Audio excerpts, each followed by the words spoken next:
Hello manga and anime lovers, I'm Branch Matter 1, you can call me Branch, and today I'm going to be talking about the first half of Season 1 of the much anticipated Witch Hat Atelier. Yes, that is how it's pronounced, I just looked it up. It's something that I always saw the word everywhere, but I never knew exactly how it was pronounced or what it was. Apparently it's a workshop, which makes the title of the series make almost no sense at all, but I'll let it slide because it's very aesthetic sounding. So, what do I think about Witch Hat Atelier and why? What kind of background do I have with it, you may be wondering, and I will say that I have no background with it. I think I read the first chapter when it first came out, and I think I liked it well enough. At least the only emotions I have associated with it are positive, though I won't say I remember anything in detail. I knew more about it from the hype that people were strumming up in the wake of its announcement. I remember when the anime was first announced, and a lot of people were saying a lot of stuff about it. Mostly positive. In fact, I would say all positive. Maybe, perhaps, a little too positive. But you know what? Well, that may be baiting a little bit. I don't actually feel that negative of the series as a whole. In fact, I really, really like it. There are just some qualms I have with the storytelling that may turn out to not be valid at all, depending on how the story goes. But first, let's address some of the excitement behind it, because it's really important to understanding my feelings on the series as a whole. And that is the fact that everybody was hyping it up as the best anime of all time. Now, I know. Don't believe the hype when it comes to exaggerations. And I understand. I did not expect it to be the best anime of all time. In fact, I had quite some, what's the word? I think it is skepticism. I had a very healthy dose, walloping spoonful of skepticism when going into the show, but I also had a lot of confidence because a lot of people were saying that the animation was really good and the production value was high, and they finished animating basically the whole season before it aired, which is always a great sign. So, I was pretty trusting. I was just thinking that I probably would not enjoy it as much as some other people expected. And to be honest, that is exactly what I came away with. The production value, let's get the main positive out of the way. The production value is through the roof. This show is probably one of the prettiest looking shows I have ever seen in my entire life. And, this comes to no surprise to anybody, especially those that have read the manga. It is well known for having the prettiest art out of almost any manga that exists, bar a few titans in the industry. But really, the production value speaks wonders on the passion behind the team that created this show. Like, I'm serious. It basically matches shows like Frieren, shows like Jujutsu Kaisen, it tops shows like Demon Slayer. And it does it with relative frequency. Like, it's not like it has only some good moments. This is actually where it tops Jujutsu Kaisen, except for Season 3, which has stellar animation throughout. It doesn't have any moments where the animation is subpar or even just good. The animation is always above average, if not stellar. The sound effects are amazing. The music is so good. It is probably the best part of the production value. I love the music so much. And, that's to be expected, but that doesn't mean it's not praiseworthy. My favorite part of Frieren is the music. Well, that's not true. My second favorite part of Frieren is the music. My favorite part of Violet Evergarden is the music. My favorite part of, maybe not Jujutsu Kaisen and Demon Slayer, but of a lot of other shows is the music. The music can make or break a show, and this music it basically is the visuals in music form. That's all I can say, The pacing is fantastic. I never felt that this show was moving slowly or moving too fast at all.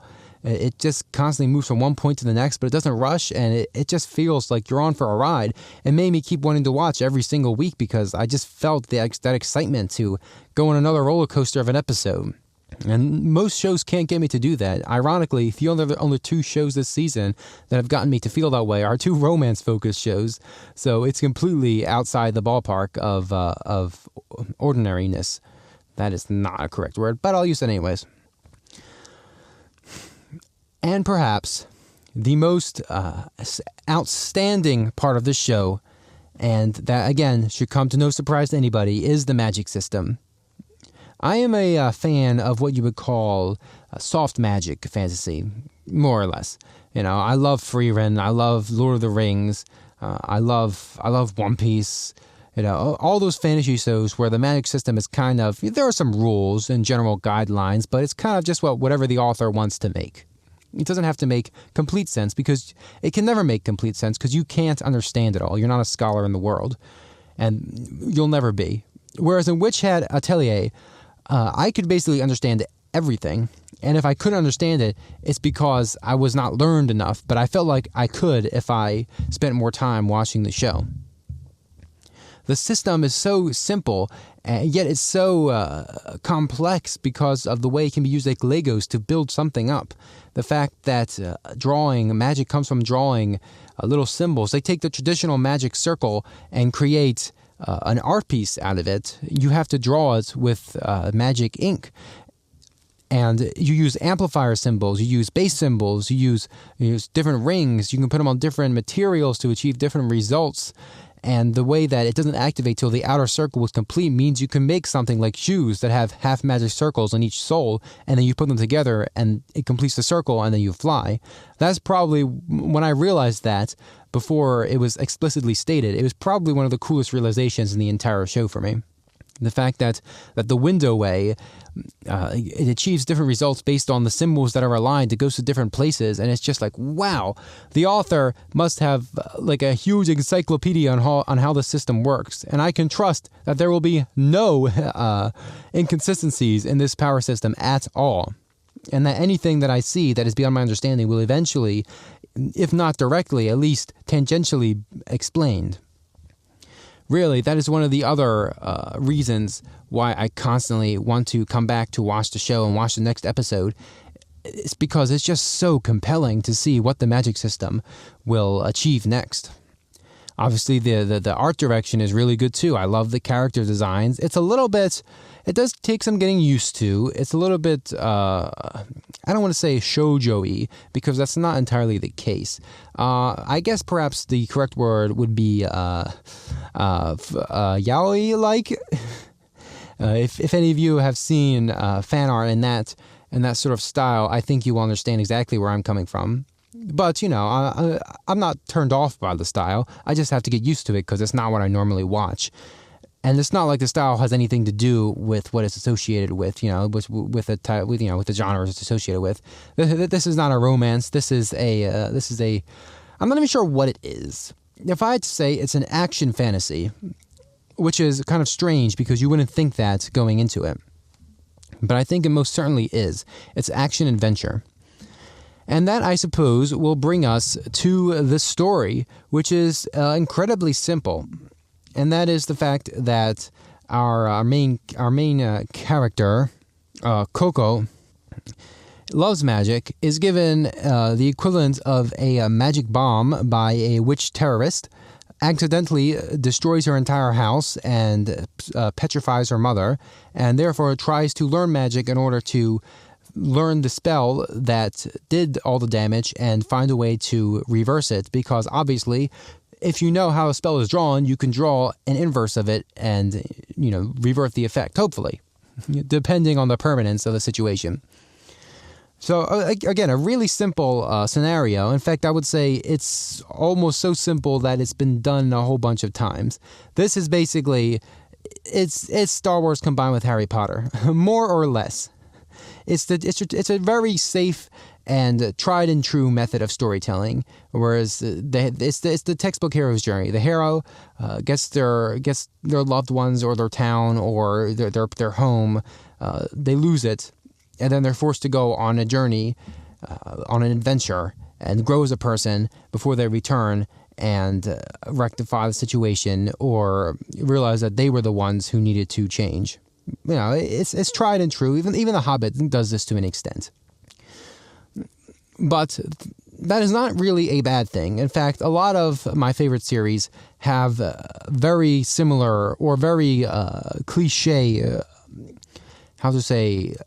bases for their plots. And because it's all about the execution. A perfect example of this is Freerun, where the world and the magic system and even the aesthetic is pretty much ripped from every fantasy ever, but it's the execution that makes it completely unique and one of the best fantasies of all time, at least in my opinion. Now, how does the execution of the show go, you may wonder? And I would say it goes pretty good. It doesn't do anything crazy with it, I will say. It's basically a by-the-books situation. The plot continues as basically as you would expect it to continue. If not, a little more fast than you would expect. Like in a lot of stories, you would not reunite with the main antagonist on like episode 4. But nothing much came of it, at least not directly. So I will say that it's not moving that fast. I remember reading somebody explain that the show was like a slice of life that kept getting derailed by the plot. And I will concur with that. This show basically thrives on slice of life, but it keeps getting interrupted by story, by the villains coming in, by a character pushing the main character into different situations. And you really don't get any of the slice of life that you would in, say, Freerun. Whereas Freerun is a slice of life that occasionally visits some plot. This show is the exact opposite.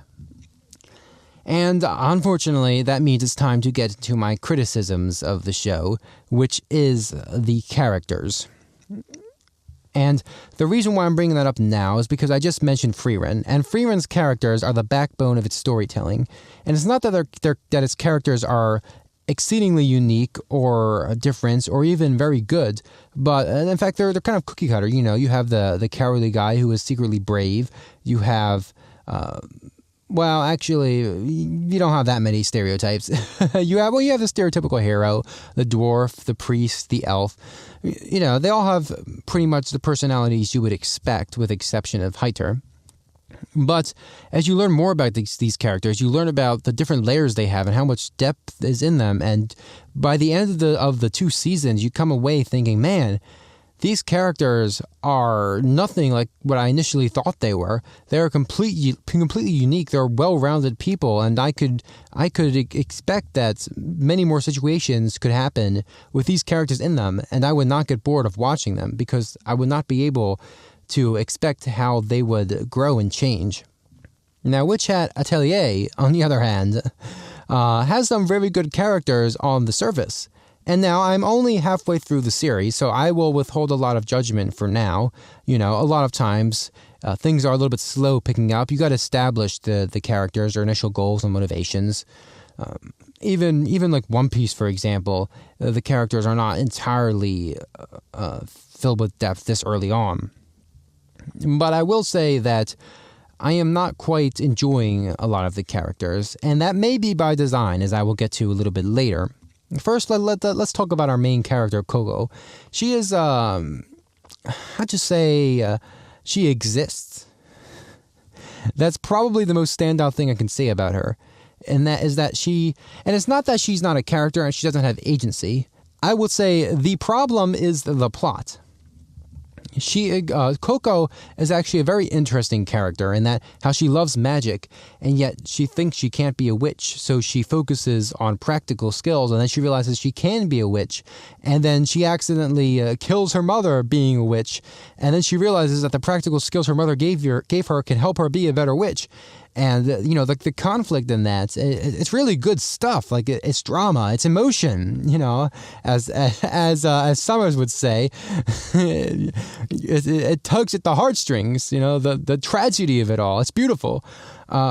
However, she's not really allowed to do anything because the story keeps interrupting her. Now, I will elaborate on that in a little bit, but probably the most egregious case of this is the incident of the brimmed hat coming into town and luring the kids away into their labyrinth. Coco did not do a lot in this arc, and that doesn't mean to say she's not useful, but most of what she does is react to things, and this is a huge, huge problem. In fact, this is the biggest problem with her character. She does not have a agency in and of herself. She is constantly being influenced by people around her and not having any say in the matter, which is false because she does. She has a say in every single situation, but she chooses to go along with what other people tell her. Now again, this may not be a bad thing. This may actually be a very good storytelling aspect if she changes and gains more agency and goes after her own goals from here on out. But so far, she has basically been thrown into this foreign world and is reacting to everything and is withdrawing into a cocoon. Which is a shame because there's so many interesting aspects to her character, but they're not being explored to their fullest potential. Because the plot has to keep pushing forward, and so Coco has to go along with the plot and stop thinking. Now, that may be a bit harsh because she does grow a little bit here and there. She gets more confidence, she learns more magic, but more or less it all comes down to the same thing, and that being that her passion is what allows her to push past her barriers and utilize the knowledge she does have to achieve results. And that's all well and good, but I pretty much got that after the, the test arc. They weren't pom-poms, but the floating pom-pom rocks. That was a stellar that was a stellar inclusion of her abilities because it showed for the first time how her ingenuity and her thinking from a person outside of this whole perspective can change things and achieve good ends. And then she does a very similar thing in the next arc. So you're like, are we gonna do something else? I don't know. Again, it's the first half of season 1. I'm pretty sure that we will get a lot more insight into her character as the season progresses. But speaking of insight into characters, let's talk about the other good characters. Her mom's pretty good. She wasn't there for very long, but it was very efficient. We got exactly what we needed to characterize her. So, A+ right there. What else? We got those 2 boys they're pretty good. They have personality, even though they're there for like 2 minutes. So, A+. We have Coco's fellow students. What's her name? It's is it Lotte or is it Richie? Darn, I wish I knew. But the really cheerful one, and then the really laid back one, who's secretly extremely capable. They're pretty good. Unfortunately, they are very, one note. They are very, what you see is what you get. There's a cheerful girl. She's a cheerful girl. Her dream is to make magic that can make people float on clouds and sleep on clouds. Exactly as you would expect from her. There is a moment in the Dragon arc where she breaks for the first time. She breaks her character and she becomes very scared and starts showing a bit of a 3-dimensional personality, but we can't have that because then it's rectified in the next episode, and she's right back to her usual self. And then we have the other girl who has not had a spotlight yet, so I'll withhold a lot of judgment. I like her enough. She's actually really capable, and the fact that she's quiet all the time makes the moments that she does speak up have a little bit of impact and make you remember, oh, she's here too. Again, since she hasn't done a lot, I can't really criticize the show for not exploring her. I'm sure she'll have her turn in the future. Unlike the pink-haired girl, who does have a lot of exploration. In fact, she's pretty much the main character of the Dragon arc. She doesn't really, I don't know. I shouldn't be too harsh because it's basically the first real insight into her character that we get. I think the problem is every time before that arc, we constantly see her basically on the same note. She's either she really cares about everybody and she's really happy except when someone's in danger, and then she's sad, and it's just like, yeah, okay. She's not a very deep character, I will say, and I'll leave it at that because I think she does have a lot of potential depending on where the story goes. Now let's go into the more controversial characters of this show, and let me start with perhaps, shall we say, I'm pretty sure her name is Lotte? No, sorry, I meant Agathe. That's right, her name is Agathe. Alrighty, so. First of all, screw Agathe. I hate her. Everybody I know hates her. She is definitely the most dislikable character in the entire show. And that being said, that doesn't mean she's a bad character. In fact, I think she's more or less necessary to the story. In fact, the character in and of herself is not the problem. She is a very introverted character, and by that I don't mean that she's quiet. I mean that she dislikes being with other people in company. But she also has a fair sense of pride. In fact, maybe a little too much of it. And she does not like strangers coming in and basically being given the same privileges that she does. So she does everything she can to chase Coco out and make her feel excluded. By that I mean physically and emotionally, verbally. She says a lot of very incredibly mean things that are way more than just snarky comments. And she also almost gets Coco killed a number of times. However, a lot of people seem to dislike Agathe because of that. I do not dislike Agathe because of that. In fact, I think she is probably one of the most intriguing characters in the show so far, especially because of the way she moves the plot along and throws wrenches in the story by her actions. No. I dislike Agathe because of how the story treats her.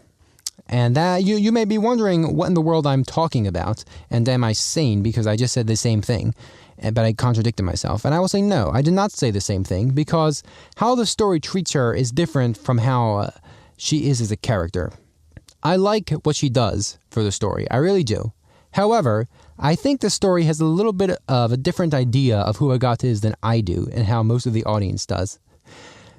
Agathe is a kid, which is the only excuse she has for not being a terrible person. Because kids are not able to regulate their emotions, and they say a lot of things they don't mean, and, they don't understand consequences.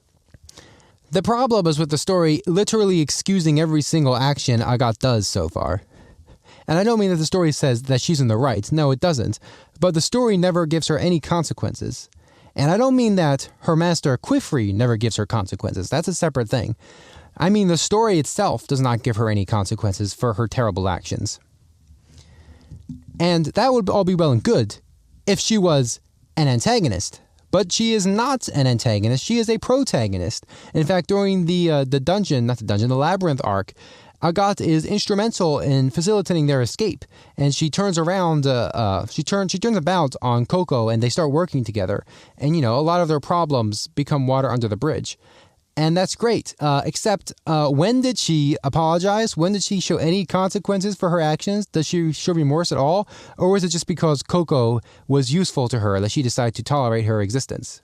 And that's not the problem with Agathe, mind you. That makes her a good antagonist. But the fact that the story is treating her as a protagonist and as a hero even is a little bit of, let's just say, leaves a very sour taste in my mouth, and it makes me a little bit frustrated. That this is the problem in a lot of stories, in that the author creates a rival who is unlikable, and then they make the rival likable by making the main character prove themselves. I'm like, no, that's not how it works at all. You do not become friends with somebody who was treating you like crap by proving herself. The problem was with that person and not with you, unless you were physically, disempowering them or hurting them in some way. If you weren't being the stupid one, then they're the one where the shoulder of the blame lies on. And the fact that the story does not seem to recognize this is the main reason, I believe, why everybody hates Agathe.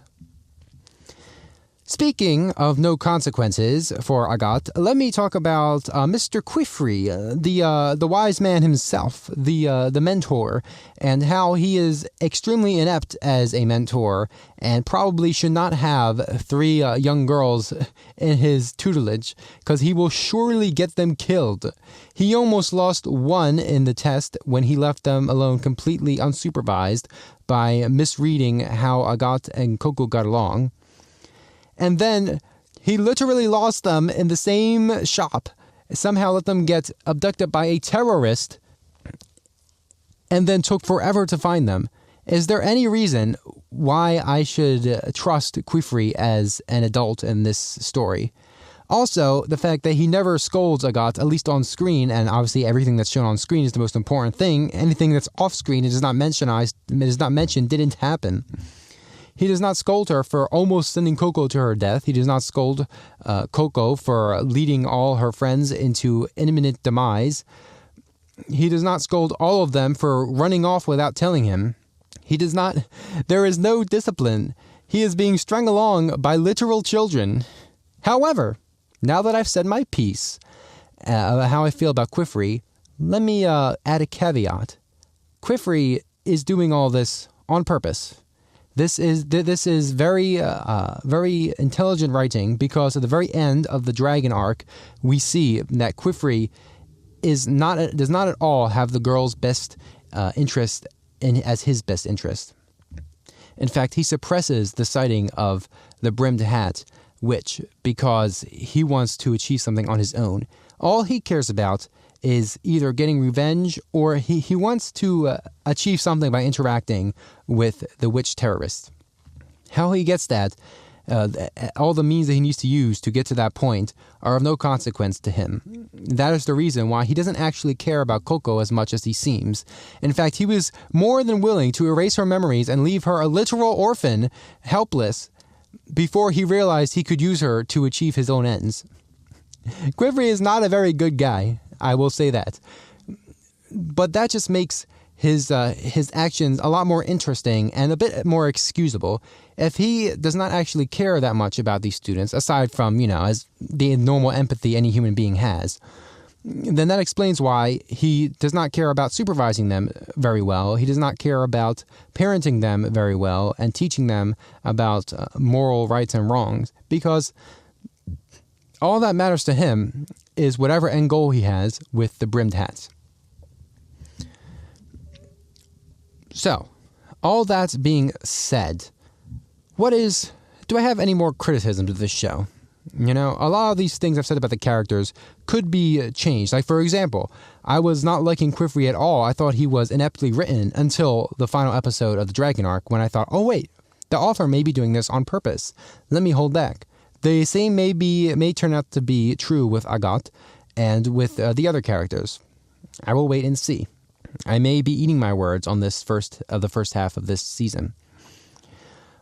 However, there is one more problem, and this is probably more a me problem, but I really do not like the voice acting in this show at all. And I'm not talking about the English voice acting. No. I haven't even heard that yet at the time of this recording. I'm talking about the Japanese voice acting, which is crazy because I love Japanese voice acting. I despise the voice actors, how they sound for some of these main characters. Coco ranges from being extremely good to really so bad that I want to pluck my ears out. That's a little bit of an exaggeration, but she sounds very, very raspy and whiny sometimes. Let me say that. Even though occasionally when Coco is in really emotional distress, the voice actress does a great job at getting the feeling across. More often than not, she's just being whiny and raspy. It sounds like she sounds too old to be doing Coco's voice, to be honest. And that's not to say the voice actress is a bad voice actress. I just don't think she was given the proper role at all. Speaking of not being given the proper role, let me touch upon what's her name? The pink-haired girl, the very cheerful girl. I bet I can bring it up right now. I think Tetia. That's what her name is. How did I forget that?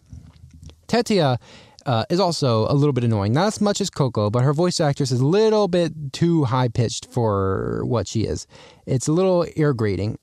And the main problem is that they don't sound like children at all. They sound like adults trying to be children. Usually I don't have a problem with this, except that this show is taking itself very seriously and is presented as a very serious show, and the things that happen on it are very serious. So the fact that I just hear adult women trying to make children's voices and failing does not help with my immersion. This may be a situation where I actually prefer the dub if it is very good. I will get back to you on that whenever I watch it. Quifrey is also a little bit of an iffy one. His voice actor is a little bit too high-pitched and dreamy to me. But he does have really good range, as shown when he confronted Coco about literally exploding her own house. There is potential there. But the three that I mentioned, or at least the other two, are really, they do test my patience sometimes. Not all the time. It's most of the time they are good. But occasionally you can hear what a mismatch they are for their characters, and it's just very sad because it does take me out of the situation and of the show. But that all being said, I believe I've said as much as I need to. I suppose I haven't touched on the themes and anything, but that's because they're not really fully realized yet. There is a lot of elitism going on in witch society. There is a lot of exclusivity, a lot of innuendos that things may not be as good as they seem, and that witches may not be as kind as they seem. You know, Quifrey is a great example. But the fact that Quifrey also hates the witch society means that witch society may not be very good either. But and the fact that it ends, that the story begins literally with the main character killing her mom is it's a bit of a tone setter. Let's say. Sometimes the tone does not carry over very well, like when they defeat a dragon by putting it to sleep on fluffy clouds. That was a little bit of a tonal whiplash, I would say, and it's not something I would expect to work in a series like this. I can't tell if the series is trying to be a children's show or is trying to be something much darker, an adult show starring children. And the fact that I can't tell, let's say it doesn't really blend the tones very well, at least not yet. Like, it's all nice to see that they wanted to put the dragon to sleep. But my question is, how did they know that would work? Where did their confidence come from? Did they just assume the dragon would want to sleep? None of them were shown to have any experience with reptiles. Why did they decide to go with that plan?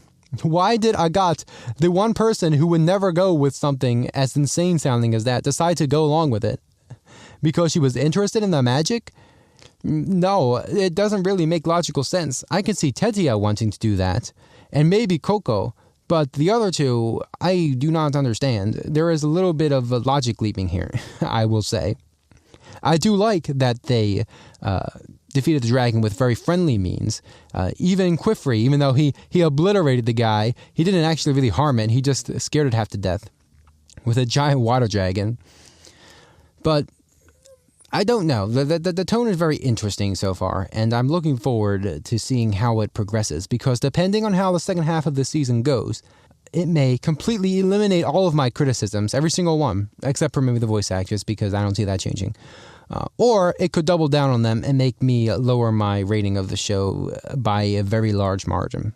But I am hopeful. I believe in the fans that believe in this show, and I will believe in their production and their ability to make me absolutely fall in love with this beautiful world and the beautiful magic system. And also, Rush Buddy forever.